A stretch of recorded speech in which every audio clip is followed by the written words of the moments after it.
कुछ लोगों का कहना था कि यहाँ पर कुछ दैविक शक्तियां हैं, कुछ कहते थे एलियन यहाँ पर रहते हैं, तो वो लोगों को वापस नहीं आने देते हैं। रिसेंटली जो नासा ने रिसर्च की है और हमें जो रिपोर्ट्स मिली हैं उसके कारण क्या है वो हमें यहाँ पर पता चला। ये ट्राइंगल की एक हिस्ट्री रही है, जहां पर ये ट्राइंगल आपको मिलेंगे वहां पर कोई ना कोई मिस्ट्री जरूर छुपी होगी। जैसे मैंने आपको एक वीडियो में बताया था इजिप्ट के ट्राइंगल एलियन से कांटेक्ट करने के लिए बनाया गया, क्योंकि ये स्पेस के बिल्कुल बीचों बीच स्थित है और यहाँ बैठकर जब आप मेडिटेशन करते हैं तो आपकी फोकस करने की जो पावर है वो कई गुना बढ़ जाती है। कंपास, रेडार वगैरह कुछ भी काम नहीं कर रहे थे यहाँ पर, और अचानक से एक ऐसी एनर्जी महसूस हुई जैसे कोई अपनी तरफ खींच रहा हो। हम रीजन समझें तो ये जहाज जो है ये वाटर की डेंसिटी के हिसाब से बने रहते हैं था, और यहाँ पर ऐसे बहुत से जहाज गए जो कि आज तक हमें ना तो निशान मिला उनका, ना ही उनके कैप्टन से कोई ऐसा जवाब आया कि क्या, उनको बस ये पता था कि हमें कोई नीचे खींच रहा है। तो दोस्तों आज हम बात करने वाले हैं एक ऐसी रहस्यमय जगह की जो हजार साल से, लगभग हजार साल से आप कह लीजिए एक रहस्य, एक मिस्ट्री बनी हुई थी। और क्या इसके पीछे राज थे, क्यों लोग यहाँ पर जो भी आज तक गए हैं वो वापस लौट कर नहीं आए। ऐसे जहाज, ऐसे हवाई जहाज जो यहाँ पर गए लेकिन वापस लौट कर नहीं आए और ना ही उनका नामो निशान मिला। तो अभी हमारे पास जो रिपोर्ट आई है रिसेंटली, उनसे हमें पता चल गया है कि क्या यहाँ पर कारण थे, क्यों ऐसा होता था कि लोग यहाँ जाते तो थे लेकिन लौट कर नहीं आ पाते थे। तो हम समझेंगे इस पूरी कहानी को डिटेल में। हम बात कर रहे हैं बरमूडा ट्राइंगल की। बरमूडा एक जगह है और ये ट्राइंगल आपको पता है हम त्रिकोण को कहते हैं। तो ये जो इतना एरिया है आप देख सकते हैं, ये जो एरिया है हमारा, ये सारा एरिया आपका बरमूडा ट्राइंगल कहलाता है। अमेरिका के किनारे जो क्यूबा है, क्यूबा आइलैंड के किनारे पे ये जो पूरा इतना एरिया बनता है, लगभग 5,00,000 किलोमीटर तक भी फैल जाता है ये, मतलब 50,000 से लेकर 5 लाख तक छोटा बड़ा ये होता रहता है। इतने एरिया को हम बरमूडा ट्राइंगल के नाम से जानते हैं। कहानी ये है कि जो भी यहां पर गया वो लौट कर नहीं आया। कुछ लोगों का कहना था कि यहाँ पर कुछ दैविक शक्तियां हैं, कुछ कहते थे एलियन यहाँ पर रहते हैं, तो वो लोगों को वापस नहीं आने देते हैं। रिसेंटली जो नासा ने रिसर्च की है और हमें जो रिपोर्ट्स मिली हैं उसके कारण क्या है वो हमें यहाँ पर पता चले हैं। तो हम रिपोर्ट्स को भी देखेंगे उन सबको। चलिए आगे देखते हैं। तो देखिए यहाँ पर हम शुरू करेंगे। ये आपको लोकेशन दिख रही होगी, ये हमारा नॉर्थ अमेरिका, ये यहाँ पर मियामी है। मियामी से लेकर बरमूडा और बरमूडा के नीचे आपका प्यूर्टो रिको यहाँ पर देखने मिल जाता है आपको। तो ये जो है पूरा ट्राइंगल बनता है। और देखिए ट्राइंगल की एक हिस्ट्री रही है, जहां पर ये ट्राइंगल आपको मिलेंगे वहां पर कोई ना कोई मिस्ट्री जरूर छुपी होगी। जैसे मैंने आपको एक वीडियो में बताया था इजिप्ट के ट्राइंगल्स, ये जो मिस्र के या इजिप्ट के जो ट्राइंगल्स हैं ये भी एक बहुत ही रहस्यमय आप कह लीजिए और एक मिस्ट्री वाले ट्राइंगल्स हैं। इनका भी रहस्य अभी तक सॉल्व नहीं हो पाया है।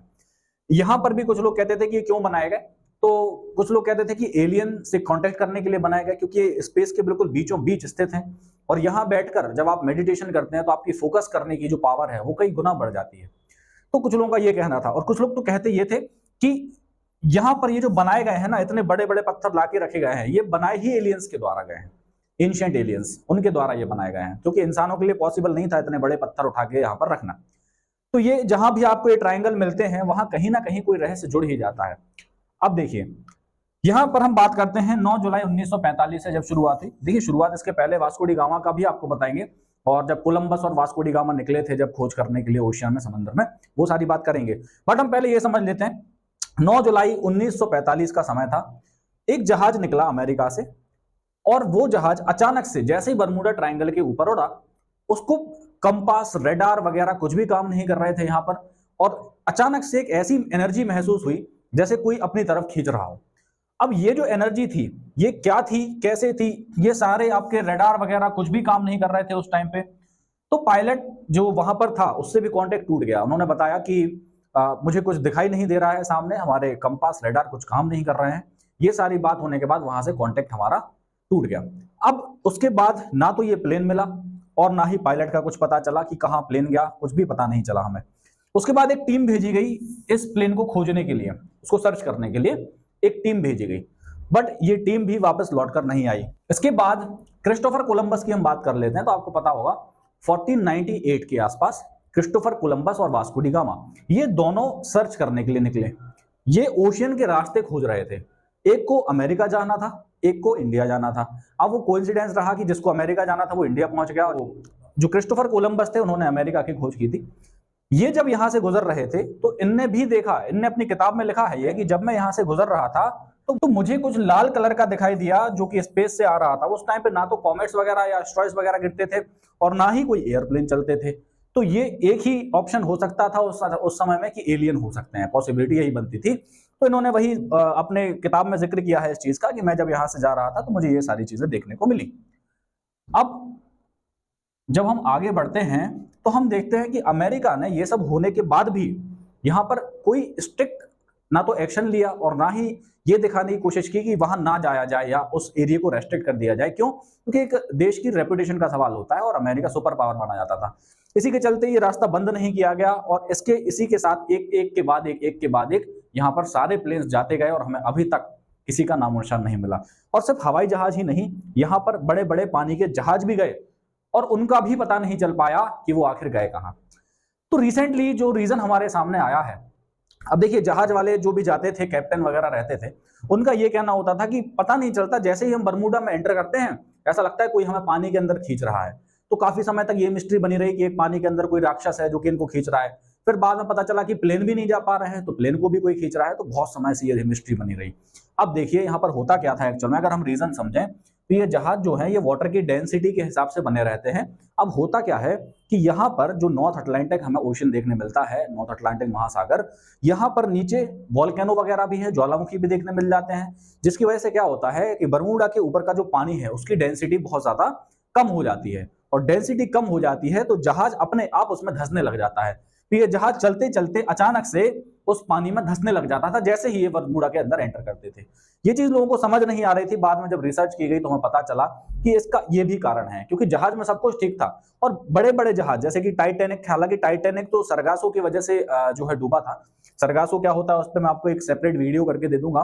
सरगासो बहुत बड़ी बड़ी सी घास होती है जिसकी वजह से जहाज वगैरह नहीं चल पाती है ओशियन में, ठीक है। तो ये टाइटैनिक भी उसी समय डूबा था और यहाँ पर ऐसे बहुत से जहाज गए जो कि आज तक हमें ना तो निशान मिला उनका, ना ही उनके कैप्टन से कोई ऐसा जवाब आया कि क्या, उनको बस ये पता था कि हमें कोई नीचे खींच रहा है।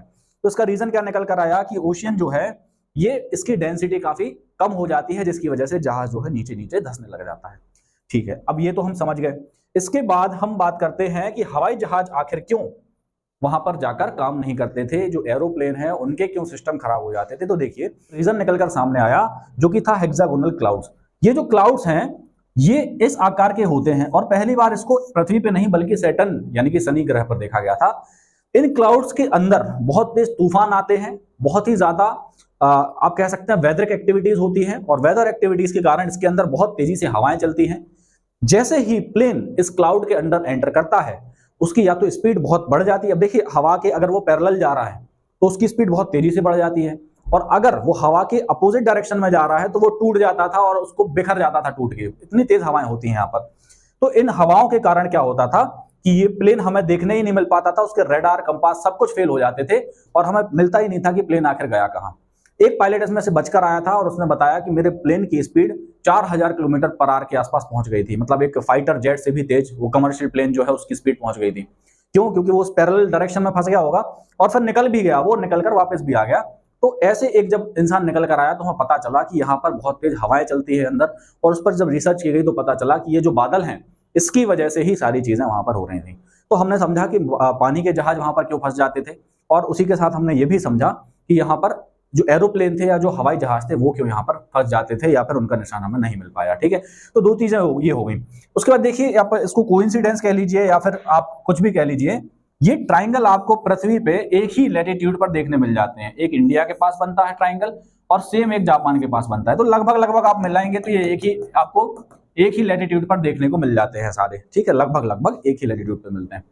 अब इनके कारण देखिए थोड़े से अलग हैं। अगर बरमूडा की बात करें तो इसका और जापान का रीजन सेम है, यहां पर भी वही फिनोमेना मिलता है जो आपको बरमूडा में देखने मिलता है, जापान में भी वही सेम मिलता है।